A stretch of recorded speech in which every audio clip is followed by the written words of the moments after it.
दलर पराजय पर कैप्टेन धावन क्रोधित हेले।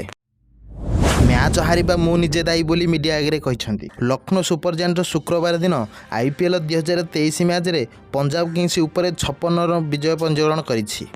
यही मैच रे लखनऊ सुपर जायंट्स मोहालीर आईएस ब्रिटा क्रिकेट स्टेडियम रे प्रथमे बैटिंग करुथिया बेले 5 विकेट हराई 257 स्कोर करथिला। एहार जवाब रे पंजाब दल 19 ओवर 5 बॉल रे 201 रन रे ऑल आउट हो जाइथिले। पंजाब किंग्स अधिनायक शिखर धावन यही बड़ पराजय पर मैच हारिबार कारण वर्णना करिसेंती एवं तांको दलर खेल उपर एक बड़ विबुद्धि देइछंती। यही मैच रे अधिनायक शिखर धावन टॉस जीति प्रथमे बोलिंग करिया पसंद करथिले, किंतु सेमानक बोलर माने यही मैच रे संपूर्ण फ्लॉप होइथिले। यही पराजय पर शिखर धावन तांको भूल को स्वीकार करी एक बड़ विबुद्धि देइ कहिसेंती, आमे अनेक अनावश्यक रन देइथिलु एवं एहाकू सहिबाकू पड़िला। मु भाबुची अधिक द्रुत बोलरक सह भितरकू जिबार रणनीति भूल प्रमाणित होइथिबा बेले केएल राहुल तांको दल रे अधिक स्पिनर आनिथिले।